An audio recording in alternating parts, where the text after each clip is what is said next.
ደርሶ መልስ እንዳለ ጌታ ከበደ።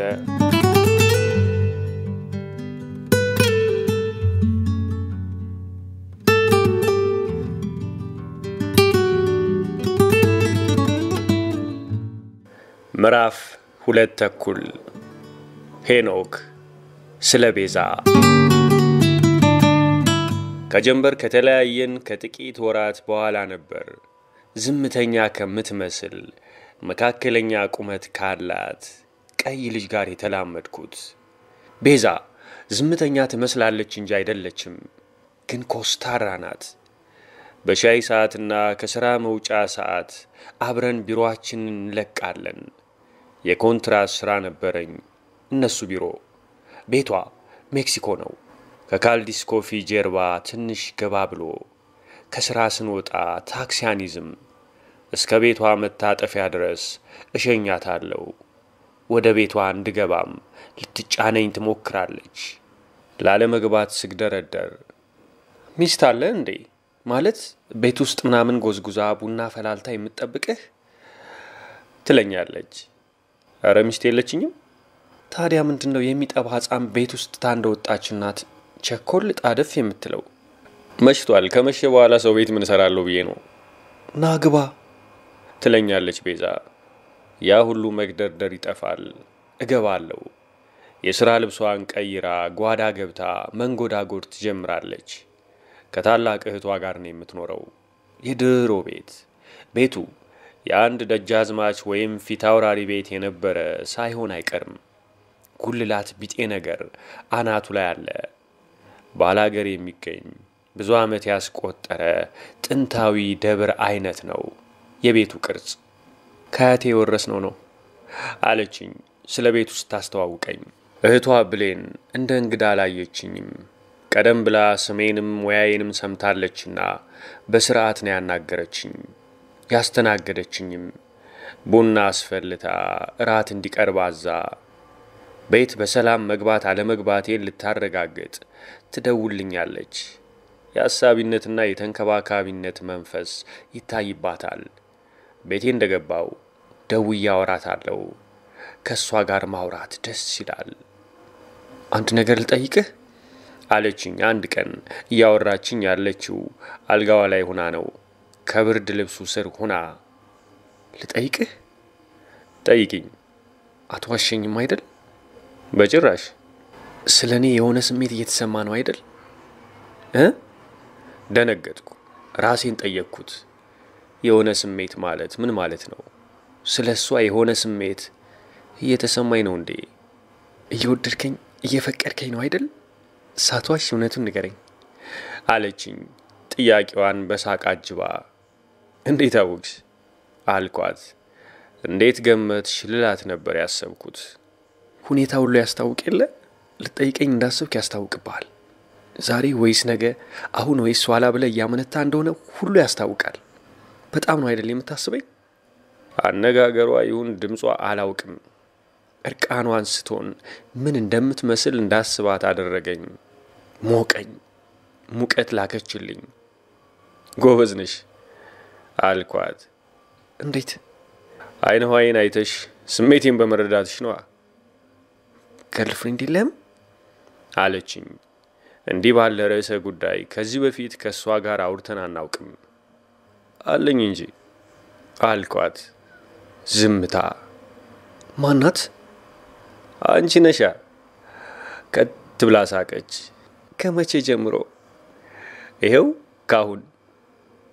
አረ እኔ ቤዛ ሳትለምነኝ ደጅ ሳላስጠናህ በስርዓቱ ሳልጠይቅ? በዚህ ዘመን መግደርደር እንደ ጎጂ ልማዳዊ ድርጊት መቆጠሩን አልሰማሽም?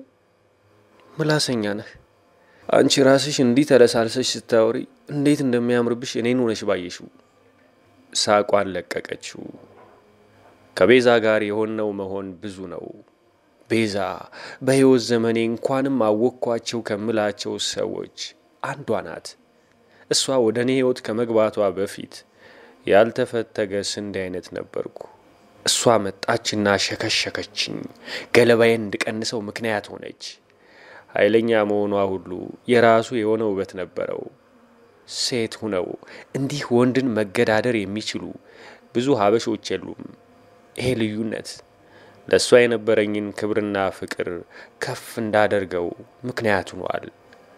በነገራችን ላይ በአንድ ቃለ መጠይቅ ላይ ትዳር መስርተሻል ተብላ ስትጠየቅ እግዚአብሔር የተመሰገነ ይሁን እስካሁን አልመሰረትኩም ብላለች ተብሎ የሚወራው እውነት ነው። አንዳንድ ጊዜ እንዲህ ናት። የምታስባቸው ሐሳቦች ያስደነግጡኛል። አንዴ በቤቷ ቁጭ ብለን የኢትዮጵያ ቴሌቪዥን ፕሮግራም እያየን የተባባልነውን አልረሳውም። ስለ ጋሞዎች የቤት አሰራር በቲቪ እየተተረከ ነበር።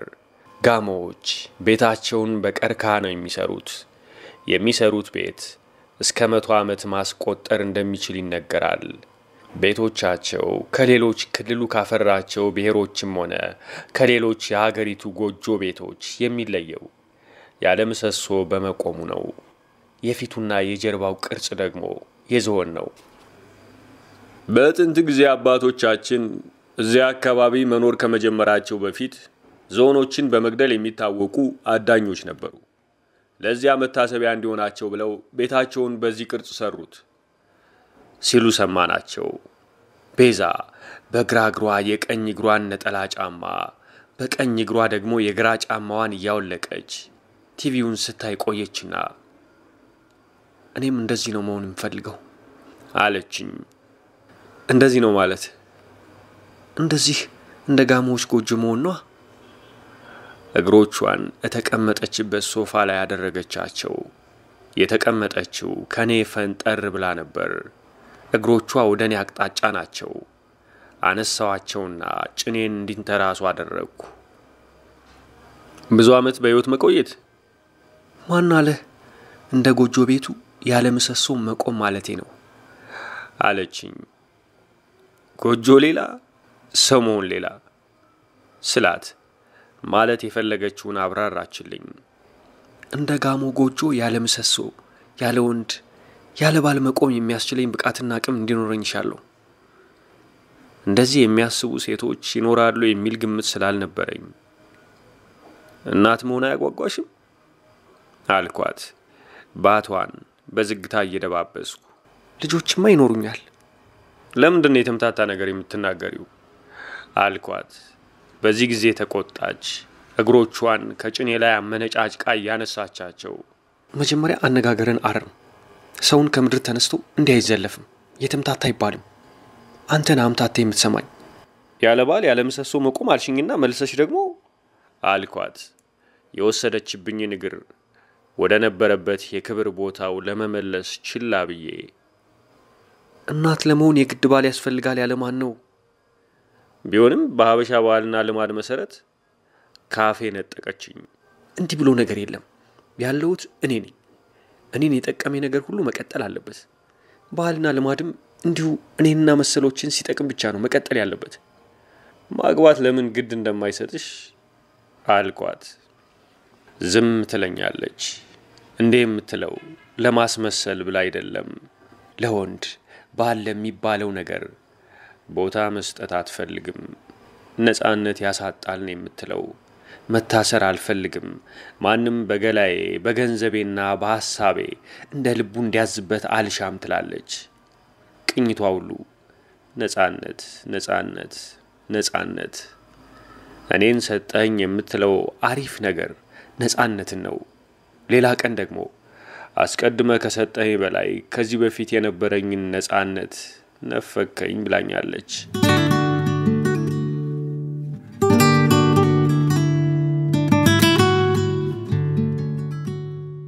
የተወለደች ቀን አባቷ ወንድ የተወለደ መስሏቸው በሚያቅበጠብጥ ሐሴት ውስጥ ነው ሽጉጣቸውን ይዘው ወደ ደጅ ወጡና ወደ ሰማይ ተኮሱ አሉ። ጎረቤትና ቤት የነበሩ እናቶችና አባቶች ወደ ደጅ ወጥተው ይጠይቋቸው ጀመር። ምን ሆነ ነው? ምን አግኝተህ ነው የተኮስከው? ልቤን ደስታ ተሰምቶት ይላሉ የቤዛ አባት ተፍነክንከው። በደስታማ የኛም ልብ ተነክቷል። ከመቼ ወዲህ ነው አባት ሴት ሲወለድለት የሚተኩስ ብለን እንጂ ይሏቸዋል። ሴት ኖራለች የተወለደችው አሉ ደንግጠው። ኋላስ ወንድ መስሎ ነው? አባቷ አፈሩ። ቤዛ ስታድግ የተወለደች ቀን ስለተደረገው ተኩስ ተነገራት፣ ምክንያቱን ጭምር። አባቷን ተወዳቸዋለች። አባቷ እንዲሆኑላት የምትመኘውን አይነት የጾታ ባለቤት ለመሆን ተመኘች። ወንዶች የሚያደርጉትን ሁሉ እያየች መስራት ጀመረች። ሴቶች የሚፈሯት፣ ወንዶች የሚያከብሯት። ኃይለኛነት ከዚያን ጊዜ ጀምሮ በውስጥ ያደገ ይመስለኛል ብላኛለች። ቤዛ ሕይወቷን በገድል ልትሞላው ትፈልጋለች። ቤዛና የዓላማ ባልደረቦቿ በሕይወት ዘመናቸው መቼውንም ቢሆን የማይረሱትን ሥራ የሚሰሩበት ቀን ይናፍቃቸዋል። በአንድ ማህበረሰብ ውስጥ እየበቀለ የሚረብሻቸውን አረም መንቀል ይፈልጋሉ። ለዘመናት በሴቶች ገላ ውስጥ ተደብቆ የቆየን ፈንጂ ማምከን፣ አብዮት ማፈንዳት።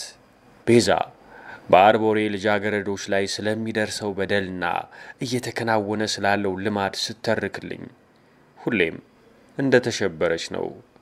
ከአካባቢው ተወዳጅ ተወላጆች ጋር 2-3 ጊዜ ቀጠሮ ይዘው ተማክረዋል። አርቦሬዎች ባህሌ ነው ልማዴ ነው ብለው በሴቶች ላይ የሚፈጽሙትን ግርዛት ለማስቆም ታጥቀው ተነስተዋል።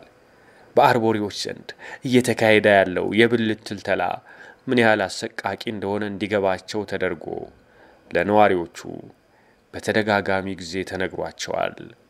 ከሕክምና ሙያተኞች፣ ከፖሊስ ሰራተኞች፣ ከመምህራንና ከአካባቢው ሽማግሌዎች ጋር በመተባበር ብዙ የቅስቀሳና የማነቃቂያ ሥራ ሰርተዋል። ቤዛና የዓላማ ባልደረቦቿ በአርቦሬዎች ዘንድ ልጃገረዲቱ የምትገረዘው በተሞሸረች ማግስት ወይም በሁለተኛው ቀን ነው። ከጫጉላው በፊት ትልተላው የሚጀምረው ከጭኗ ነው። ከጭኗ ጀምሮ ወደ ላይ ከፊልና ገራዦች የብልቷን ከንፈር ምንም ሳያስተርፉ ገሽልጠው ያነሱታል። እንዳትንፈራገጥ እግሮቿን ጥብቅ አድርገው አስረው ጩኸቷን እንደምንም ብለው ችለው ልጃገረዲቱ ከተገረዘች በኋላ እንደ ከለመዳሪ ያለ ጎማ ወይም ሌላ ለስለስ ያለ ገመድ ፈልገው ጭኖቿን ጥብቅ አድርገው ያስሩታል። የቆሰሉ ጭኖቿን ገጣጥመው። ይህ ከሆነ በኋላ ለ2 ወራት የፀሐይ ብርሃን አታይም። ቤት ውስጥም ሆና እንደ ልቧ መራመድ አትችልም። መቀመጥም መዳህም መተኛትም በመከራ ነው። የታሰረ ጭኗ የሚፈታላት 2 ወር ሲሞላት ነው። ብትታመም ስለ ሐኪም ቤት የሚያስብ ማንም የለም። የሙሽራው ቤተሰቦች ወተቱንም ማሩንም ቅቤውንም ገንፎውንም አሰናድተው ሆዷ እንዳይጎድል ይጠነቀቃሉ። በስርዓቱ ይቀልቧታል። አስቀድማ በወላጆቿ ቤት ከነበራት ውበትና ሰውነት ገዝፋና ጎልታ እንድትወጣ እየተቀባበሉ ይቀልቧታል። ይህ በአርቦሬ ልጃገረዶች ሕይወት የሚያልፍ የተለመደ ድርጊት ነው። ከ2 ወራት ቆይታ በኋላ እስሯ ይፈታል። ከዚያም ከሙሽራው ጋር እጅ ለእጅ ተያይዛ በየማህበረሰቡ ጎዳናዎች ትታያለች። የሙሽራው ቤተሰብ ምንኛ እንዳሳመራት፣ ሙሽራውና ሚዜዎቹ እንዴት ባሉ ባህላዊ አልባሳትና ጌጣጌጥ እንዳሽሞነሞኗት ድፍን የአርቦሬ ማህበረሰብ አይቶ እንዲገረም ተገርሞም ላላዩና ላልሰሙ ተናግሮ እንዲያስገርም ሙሽሪትን ይዞ ወደ አደባባይ እሷም በዝግታ ከሙሽራው ጎን ሆና ጉዟን ትቀጥላለች። እንደ ልቧና እንደ ድሮዋ ቀልጠፍ ብላ የማትሄደው ባህሏ አዟት አይደለም፣ አያራምዳትም። ለ2 ወራት ያህል ታስሮ የቆየ ጭኗ መንቀሳቀስ የረሳ ይሆንባታል። በጣም ነው የምትሳቀቀው፣ ቁስሏ በቅጡ ስለማይደርቅላት። በመደነቅ የሚያዋትን የአካባቢውን ተወላጆች ለማስደሰት ያህል ብላ ነው ፈገግታዋን አምጣ የምትወልደው። እድለኛነት ተሰምቷት አይደለም። አሁን አያችሁልኝ ወይ ብላ ሌሎችን የምታስደምምበት ጊዜ አይደለም። ማታ ነው ሙሽራው ለመጀመሪያ ጊዜ የዚህችን ሴት ገላ የሚያቅፈው፣ ጠረኗን ከጠረኑ ጋር የሚያዋድደው። በማህበረሰቡ አልባሳትና ጌጣጌጥ የተዋቡ ጎረምሶች የሁለቱን በየአደባባዩ መታየት ትርጓሜውን ይረዱታል። ማታ የሚሆነውን ነገር ከወዲሁ እንዲያውቁት ጥቆማ ነው። ጎረምሶቹ ሲመሽ ወደ ሙሽራው ጎጆ ይሄዳሉ። በሳር የተበጀ የሙሽራው ጎጆ አጮልቆ ማየት ለሚፈልግ ብዙ አያለፋም። ጎረምሶቹ ወደ ጎጆ ቤት ተጠግተው በጎጆው ቀዳዳ የሙሽሮቹን ድሪያ ለማየት ያሰፈስፋሉ። ሙሽራውንም እያየንህ ነው እያሉ ሲቀልዱበት ይበሽቅና ካልጋ ተነስቶ ዱላውን ይዞ ከቤቱ ወጥቶ ያሯሩጣቸዋል። ተመልሶ ሲገባ ሌሎች ጎረምሶች በተራ ይመጡበትና በቀዳዳ ጮልቀው አይዞህ እያሉ ይዘባበቱበታል፣ ያባርራቸዋል። ከ3 ጊዜ የእንዲህ አይነቱ ድብብቆስ ጨዋታ በኋላ ሙሽራው ሙሽሪትን ይገናኛታል። ወንዱ ተተልትሎ የተሰፋ ገላዋን ጥሶ ማለፍ ስለሚቸገር ተሰቃይቶ ያሰቃያታል። ይሞክራል፣ ይታገላል፣ ትጮኻለች፣ ድረሱልኝ ትላለች። ሙሽራው ሙከራውን ይቀጥላል፣ ትግሉን ያጠነክራል። ማህበረሰቡ ለጩኸቷና ለድረሱልኝ ጥሪዋ መልስ የለውም። ቤዛ ማህበረሰቡ በእውቀት ጉድለት ሰበብ የሚፈጽመውን አሰቃቂ ክዋኔ ላለመስማት መፈለግ፣ ሰምቶም ላልሰሙት ለማሰማት አለመፍቀድ ክፋት መስሎ ነው የሚታያት።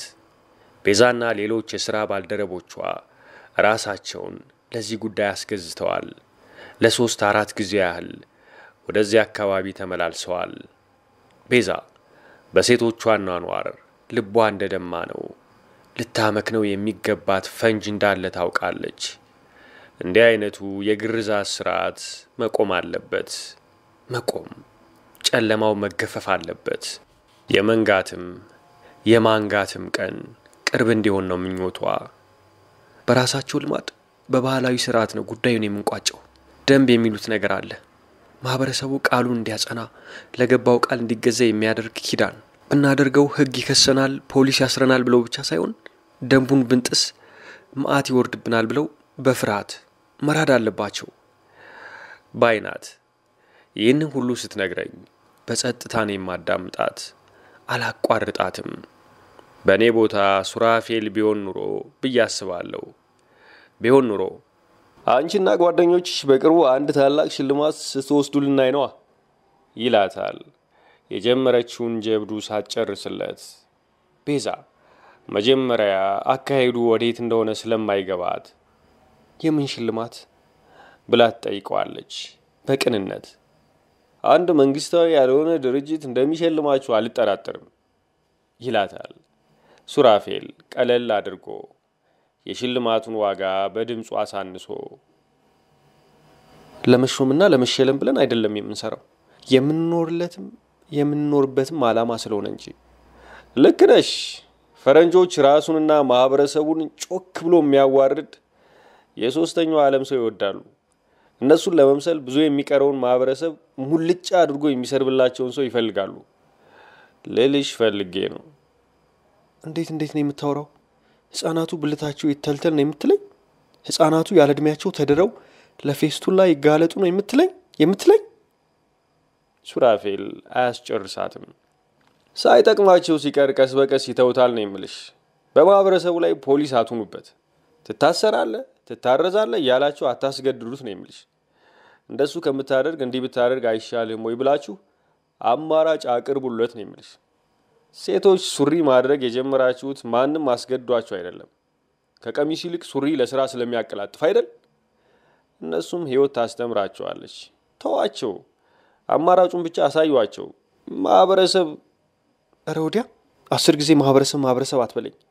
አምባገነን ወንዶች ሴቶችን ለመጨቆንና ለማፈን ነፃነታቸውን ለመንፈግ ብለው የፈጠሩት ተቋም እንጂ ምን መሰለ፣ የታወቀ እኮ ነው።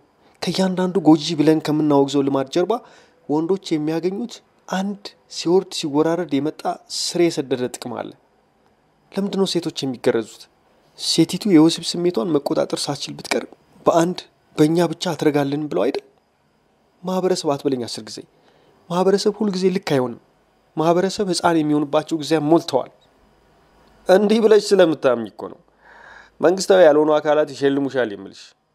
ራሽን ከነሱ ጋር አነጻጽረሽ የተዋረድሽ የጨለመብሽ የደየሽ እንደሆንሽ ስትነግሪያቸው አይዞሽ ብለው ሊያጽናኑሽ ይመጣሉ ወይም ድርጎ ይልኩልሻል።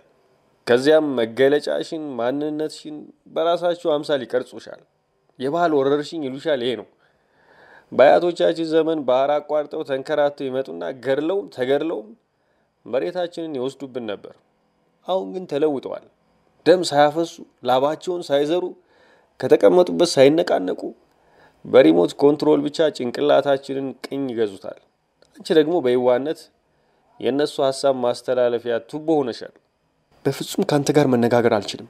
በእኔ አስተካከል ልትሰርበው የምትፈልገው አንድ ተቋም እንዳለ ግን ገብቶኛል። ያሞኔህ የምትለውን እንጂ የምልህን የማዳመጥ ችግር አለብህ። ይሄ ጥራዝ ነጠቅ እውቀት የትም አያደርስም። አቋርጧት ሊቀጥል ሲል ይቅርታ አድርግልኝና ከኔ ጋር ለመነጋገር የሞራል ብቃቱ የለም። ሱራፌል እንዲህ ስትለው ዝም ይላል የሚል ሐሳብ የለኝም። እስኪ ጎጂውን ተውና በጎውን ልማድ ተናገሩለት። ጽልመታዊ ገጽታውን ተውና ብርሃናዊ አመለካከቱን አሳዩን። ስለ ክፉ አገራረዙ ብቻ ሳይሆን በአፋር ሴት ልጅ እንዴት እንደምትደመጥ ምንም አይነት ጥፋት ብታጠፋ ዱላ እንደማይሰነዘርባት ንገሩን። ዳጎ የሚሉት መረጃ የመቀባበል ልማዳቸው በሰለጠኑት ሀገርም የሌለ እንደሆነ ንገሩን። አርቦሬዎች ራሳቸውን የሚያስተዳድሩበት ባህላዊ የስልጣን ተዋረድ እንዴት አስገራሚ እንደሆነ ንገሩን።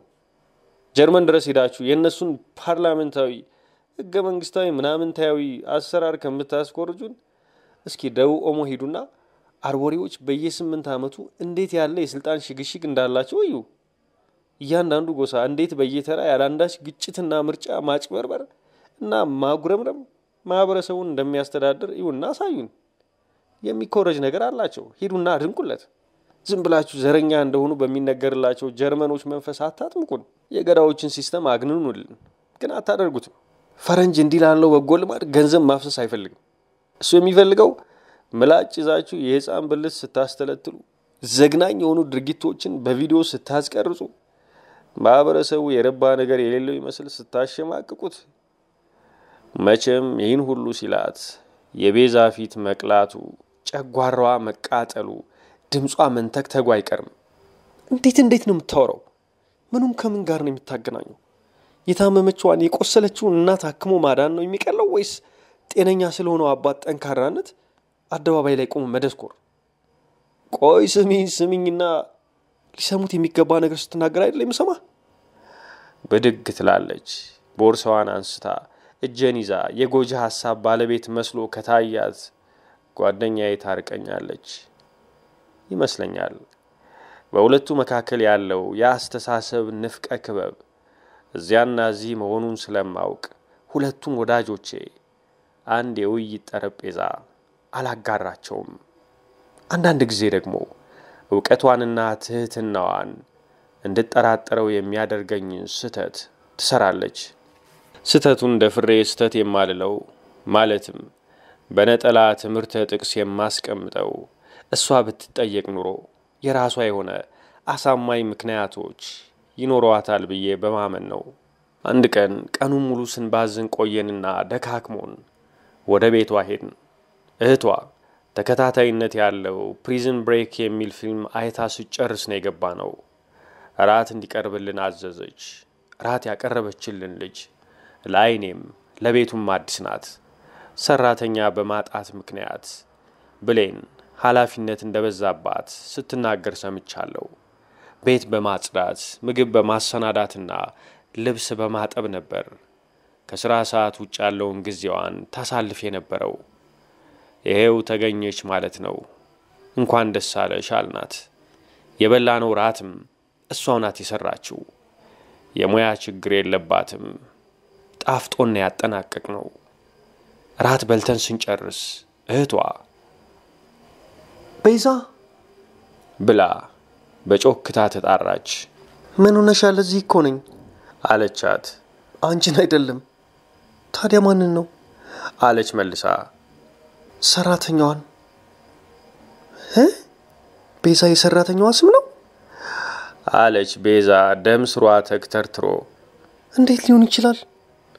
አለች የበላንባቸውን ሳህኖች ወደ አንድ ጠረጴዛ ጥግ እያስያዘች ቤዛ ነኝ አለች። በቃ አምነን ተቀበልናት። ሰራተኛዋ የእጅ ውሃ ይዛ መጣች።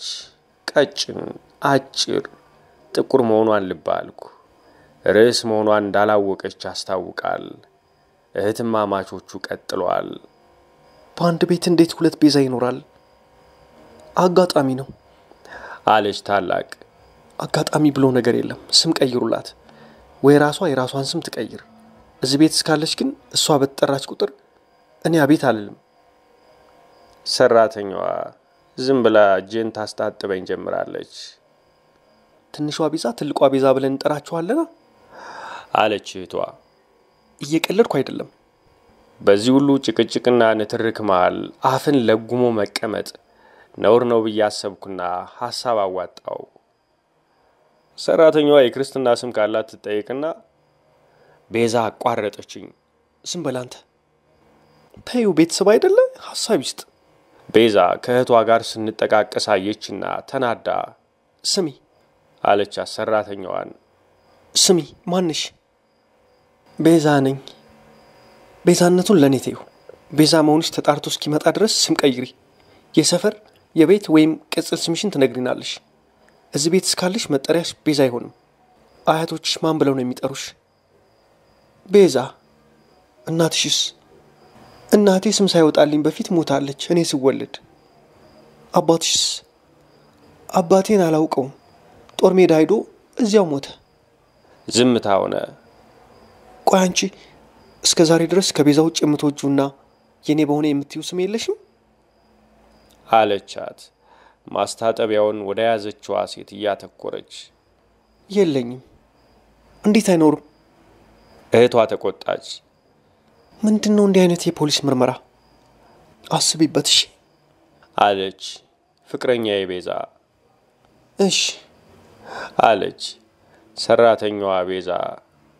ጧት እህቷ እኛ ወደ ተኛንበት ክፍል መጣችና የቅሬታ ሳቋን እየሳቀች የስራሽን ይስጥሽ፣ ሰራተኛዬን አባረርሽብኝ አይደል አንቺ ስትል ሰማዋት። ከውሎዬ ይልቅ የብዙ ጊዜ አዳሬ ከቤዛ ጋር ነበር።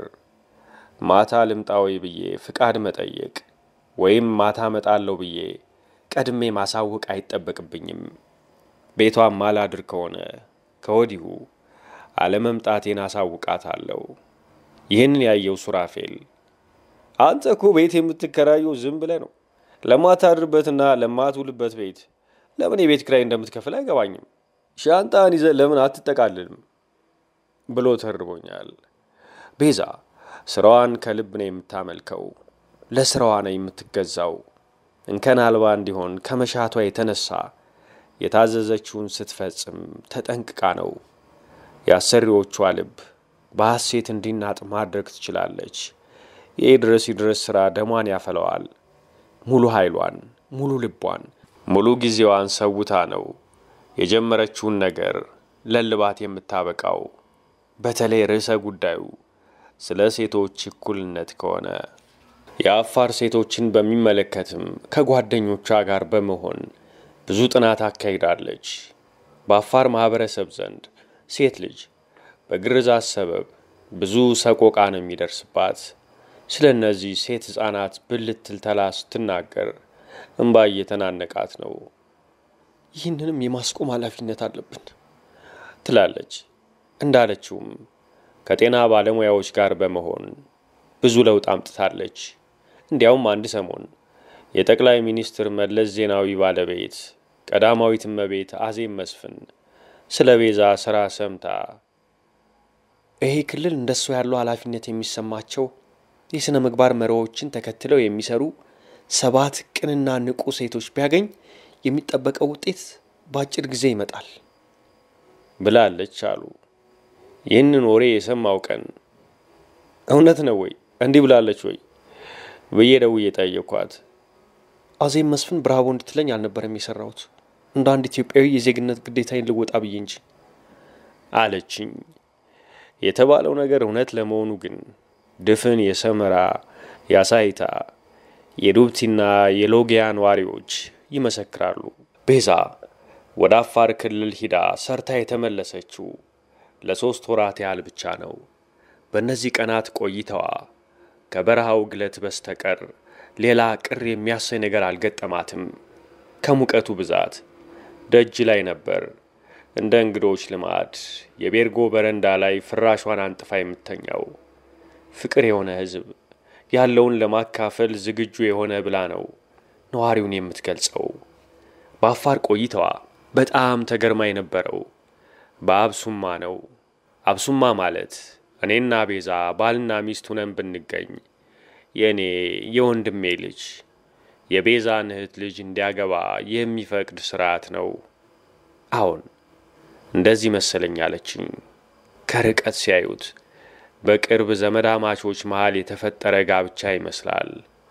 አንድ ያፋር ሰው አብሱማውን ከልጅነቱ ጀምሮ ሊያውቅ ይችላል። አብሱማ አፋሮችን ቀጥ አድርጎ ያሰረ ማገር ነው ትላለች ቤዛ። እነሱ እንደሚሉት ከሆነ ከአፋር ማህበረሰብ የወጣች የቡና ቤት አስተናጋጅ የለችም። በማህበረሰቡ ጎዳና ተዳዳሪ ሕፃናት የሉም። በፍችና ባል በማጣት የተጎዳች ሴት ማግኘትም ይቸግራል። ይህ ሁሉ የሆነው አብሱማ ስላለ ነው የሚል እምነት አላቸው። አንዲት ሴት አካሏ የጎደለ ወይም በሰውነቷ ላይ አንዳች ብልሽት የተከሰተ እንደሆነ ባላጣ ይሆን እናት ሳልባል አረጅ ይሆን የሚል ጥያቄ ሊያሳስባት አይገባም። ለወንዱ ይቺ አብሱማ ናት ከተባለ በኋላ አያት ሆነኝም መልከ ጥፉ ናት አካለ ጎዶሎ ናት ብሎ በምትኩ ሌላ ሴት ማማረጥ አይችልም። የተሰጠችውን ነው መቀበል። ወንዶች የናቋት ሴት እነሱም በልጦና ንቆ ማለፍ የሚችል ትወልዳለች የሚል እምነት አላቸው። እርስ በርሳቸው በደምና በአጥንት እንዲተሳሰሩ ስላደረገ አብሱማ መድኃኒታቸው መሆኑን አይታለች። ሆኖም እሷና ሌሎች የአካባቢው ተወላጆች የሚያሳስባቸው ነገር ነበር። በአንድ ፕሮግራም ላይ በተቀረጸ የቪዲዮ ካሴት ውስጥ ቤዛ እንዲህ ስትል ሰምቻት ነበር።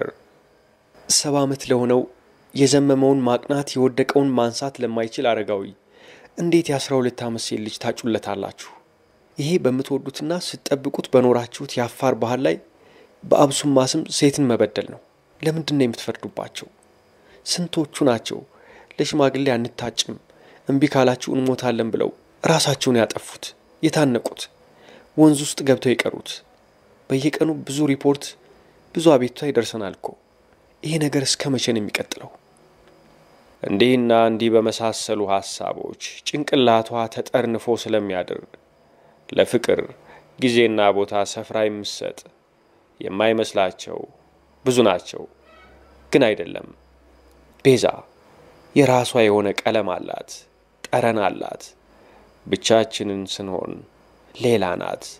ሌላ ውበት፣ ሌላ ሙቀት፣ ሌላ ጭንቀት። ሕይወት ስትናፍቀኝ አጠገቤ ያለች የሚለውን ዘፈን ኖረን አይተነዋል። አትጂብኝ የሚለው ዘፈን ከተለያየን በኋላ የተሰማኝን ስሜት ነግሮኛል። ቤዛ አሪፍ ነበረች። ይቅርታ አሁንም ናት። አሪፍ መሆንስ እንደሷ። ግን አስቸጋሪነት እንዴት ይወደዳል? አልታዘዝም ባይነት እንዴት ይናፈቃል?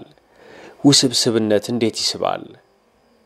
የሆነው ግን የሆነው ይኸው ብቻ ተለያየን። በዛብኝ።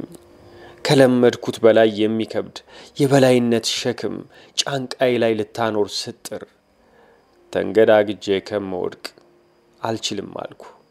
አልችልም ማለቴ ጥቅሙ ለሷም ለኔም ነበር። እንዴት ልፈቅድ እችላለሁ? አንድ ሰው ቀጥሯት ራት አብልቷት ስትመጣ እንዴት ነበር መስተንግዶ ብዬ ለመጠየቅ እንዴት ይሆንልኛል? ልታገኛቸው የማልፈቅዳቸው ሰዎች አሉ። በተለይ አዲስ። እሱ ደግሞ አውቆም ይሁን ሳያውቅ መቋቋም የማልችለው ጥቃት አደረሰብኝ። ቤዛን ከአዲስ ጋር ደርቤ ሳስባቸው ጭራሽቴ በገላሽን ዝፈንም ያሰኘኛል። የቴዲ ታደሰን ጭራሽቴ በገላሽ ማምታታት ጀመርሽ ወይ? ማጫረት ጀመርሽ ወይ? አንዱን ከአንዱ ማጋጨት ስራሽ ያዋጣሻል ወይ? ያኖርሻል ወይ? ለጓደኞቼ ነገርኳቸው። ሱራፌልም አብይም በተለያየ ጊዜና ቦታ ቀጥሬያቸው የሁለታችንም ሕይወት የሚለውጥ ምክር መክረው አሰናበቱኝ። ተለያዩ። እንዴት? ነግሬያቸዋለሁ። ከአዲስ ጋር አምሽታ ስለምትመጣው ነገር የሆነ ደስ የሚል ነገር እንዳገኘችበት እኔ ሸኝቼ እሷን እጅ በእጅ አስረክቤ ወደ ቤቴ ስመለስ የተሰማኝ ስሜት ሌሎችንም ነገርኳቸው። አዘኑልኝ። አሳዘንኳቸው። ያበዛውት መሰላቸው። ተለያዩ። እንዴት?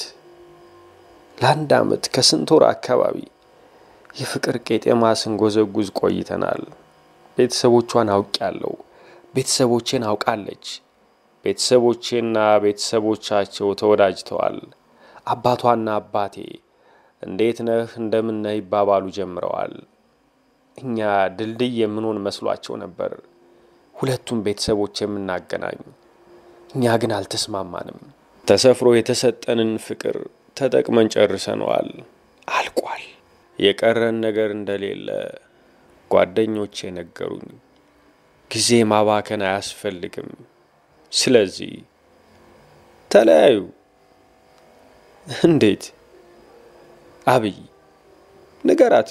ካሁን መጥቶ የንጋባ ጥያቄ ያቀርብልኛል የሚል ስሜት ከሚኖራት ይብቃን በላትና ቢጤዋን ትፈልግ አለኝ። ሱራፌል ደግሞ እንዲህም አይሆንም። ይሄ ውሳኔ በወንዶች አለመፈለግ ሴቶችን ምን ያህል እንደሚጎዳ አለማገናዘብ ነው አለ። እውነት ነው። ቢያማትም ልንገራት አልኩኔ። እኔ እሷን ሂልተን ይሻለናል ወይስ ሸራተን እያልኩ ላማርጣት አልችልም። አቅም የለኝም። የእሷ ልብ ከውጭ ሀገር በመጣ ሰው ላይ አርፏል አልኳቸው። ከገንዘብ ጋር በተገናኘ የዝቅተኛነት ስሜት እንዲሰማኝ የሚያደርጉ ሰዎች ያስጠሉኛል። እኮ ተለያዩ። አትረበሽ። እሷንም አትረብሻት። እንዴት ብዬ? ውሳኔን አሁኑኑ መንገር አያስፈልግም። መደወል ቀንስ። በቀን 2 ጊዜ የምትደውል ከሆነ አንዴ የምትደውል ከሆነ በየ3 ቀን አድርገውና በሳምንት 1 ቀን ሄሎ በላት። ከዚያ ትተወዋለህ። ቶሎ አታግኛት። ከአይን የራቀ ከልብ ይርቃል። አታግኛት። ከዚያ ይገባታል። ከሌላ ሴት ጋር ታያለች። እሷም ከሌላ ወንድ ጋር ትሸበለላለች። ገባ አይደል? አዎ። የአብይንም ሆነ የሱራፌልን ምክር ተግባራዊ ሳላደርግ ቀደመችኝ። የትኛው ሐሳብ ነው የሚያዋጣው ብዬ ሳስብ ቀደመችኝ። ትዝ ይለኛል። የሕማማት ሰሞን ነበር። የትንሣኤ በዓል ተቃርቧል። ነጠላ የለበሱ ወይዛዝርት ወደ ቅድስተ ማርያም ቤተ ክርስቲያን ማዝገም ጀምረዋል። የስግደት ቀን ነው። ከርቀት የሚመጣ የቅዳሴ ድምፅ የኔንና የቤዛን መንፈስ እያጀበ ነው። ከፒያሳ ወደ 5 ኪሎ በሚወስደው መንገድ መታጠፊያ ላይ በሚገኝ አንድ ካፌና ሬስቶራንት ደጅ ላይ ተቀምጠናል። ራሷ ናት ቀጠሮ ያስያዘችኝ። ስለማንኳኋን መቻቻል የሚባለው ቅመም ሁለታችን መካከል ስለሌለ ይብቃን፣ እንለያይ አለችኝ። እሷም እኔም ስልጡን እንደሆነ አመንኩ። ሳይሰዳደቡ ሳይጫጫው መለያየት። ሙዚቃው ቆመ። እሷ ሞልታኝ የነበረው ሙዚቃ ቆመ። ዝምታ ሆነ። ጭር አለብኝ፣ ጭው አለብኝ። መንገዳችን አልቋል። በፍቅር መንገዳችን ላይ ብዙ ጊዜ ቀይ መብራት በርቷል። አይተን እንዳላየ ሆነን አልፈነዋል። አሁን ግን ማለፍ ክልክል ነው። መለያየት እንዳለብን ስትነግረኝ ብዙ አልደነገጥኩም። እወዳታለሁ። ይህንን ስጽፍ እንኳን ከእያንዳንዱ አረፍተ ነገር በኋላ ትላንትናችንን እያሰብኩት ነበር። ውብ ጊዜ፣ ጣፋጭ ምሽት፣ አይረሴ ንትርኮች፣ ሊደገም የማይችል መደናበር። እንኳንም ቀደመችኝ። ስለምወዳት እንጂ የመቅደምን ቦታ ለሷ መስጠት ምን ይደንቃል። ደግሞ ጨዋነቷ። በቃኝ አላለችም። ያለችው ይበቃናል ነው። በቃ አበቃን። ማንም አላወቀም ነበር ስለ መለያየታችን። ግን ያቺ ምስራቅ የምትባል ቄንጠኛና ቅንጡ ጓደኛዋ ሰምታ ነበር። ቤዛ ጫውታት ነበር። ለኔ ልትነግረኝ አንድ ቀን ሲቀራት ልትነግረኝ ያሰበችውን ነገር ነገረቻት። ከቤዛ ጋር ስንለያይ አስታርቃችኋለሁ ብላ በሁለታችን መካከል ጣልቃ ለመግባት የመጣች ሴት እሷ ብቻ ናት። ከምስራቅ ጋር እየተገናኘን በሄድን ቁጥር መለያየትን እየፈራ ነው መጣን። የመጣችበትን ጉዳይ ረሳችው። ከኔ መቆየት ስታበዛ ሐሳቧን ለውጣ ከኔ ጋር ስለመሆን ማሰብ ጀመረች። ይልቁንስ ምኞት በሚቀሰቅስ ሁኔታ እያየችኝ በአይኗ እየደባበሰችኝ ገላዬን ታግለው ጀመር። ተመቻቸን። ሄንዬ ነገ እሑድ ነው አይደል? ከሰዓት በኋላውን ምንም መስራት አልፈልግም። አንተ ስቱዲዮ ገብቼ ሙዚቃን መኮንኮም በቃ።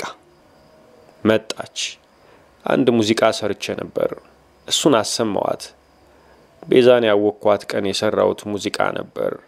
የዕለት ሁለት መድረክ ላይ ሁኜ ነው ሐሳቡ ወደ ጭንቅላቴ የሰረገው። ቤዛን አሰምቻት ነበር። መጀመሪያ የምቀልድ መስሏት ነበር። ግራ ገባት። ሙዚቃው ግጥም የለውም፣ ዜማ የለውም፣ ድምጽ ብቻ።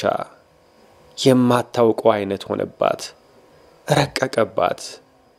እናም የሚገባ ነገር ትናገራለህ፣ የማይገባ ነገር ትቀምራለህ፣ ወደ ተጻፈለት ህብረተሰብ እንዲደርስ አድርጋ አሰራም ያለችውን ሙዚቃ ነው ለምስራቅ የጋበዝኳት። ግንኙነታችን ሰው አፍ እንዳይገባ የምችለውን ያህል ብጠነቀቅም አልሆነልኝም። ምስራቅ በሆነ ባልሆነው ሁሉ ከሄኖክ ጋር እንዲሰርተን እንዲበልተን እንዲቦታ አድረን ብላ ማውራት ስራዋ ሆነ።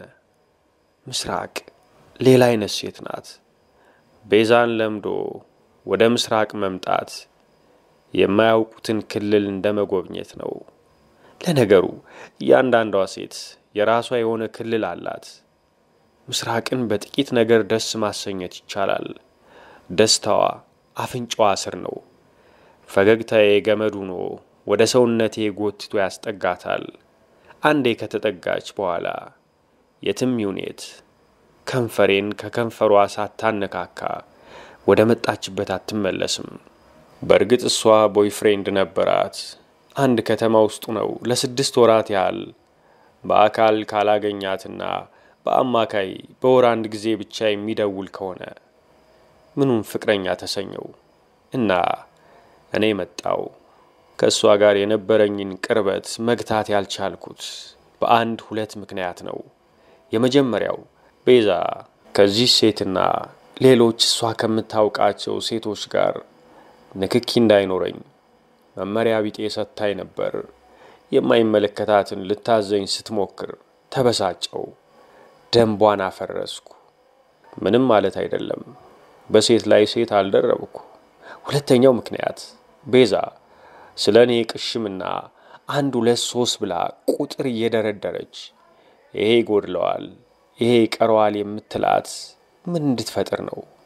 አልፈልገውም፣ ከኔ የተረፈ ነው፣ ሂጂና ተቀራበችው ለማለት ነው ወይስ ሌላ ትርጓሜ ያለው? ምስራቅ እኔን ከቦይፍሬንዷ ጋር ስታነጻጽረኝ ምንም አንመሳሰልም። ተፈታተነችኝ። ወሬው ሄዶ ቤዛ ጆሮ ደረሰ። ምንድነው የምሰማው አለችኝ ደውላ። ገብቶኛል። ምን ሰምታ እንደደወለች ጠርጥሬያለሁ። ምን ሰማሽ? ከዚያች ልጅ ጋር ምን ሆኗል ተብሎ ነው የምሰማው? አፍቅራለች ነው ምንድነው የሚባለው ዝባዝንኬ ነገር ሰምቼ። እና እንዳታፈቅረኝ ወይም እንዳላፈቅራት መከልከል ይቻላል? እንዴት እንዲሆናል? ይህ እኮ መባለግ ነው። ለምን እንደዚህ ትወርዳለህ? መውረድ ማለት እንዴት ነው?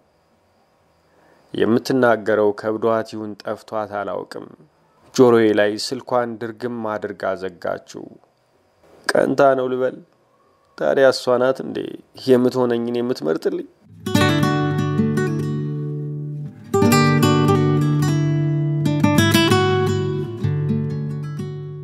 ደርሶ መልስ እንዳለ ጌታ ከበደ።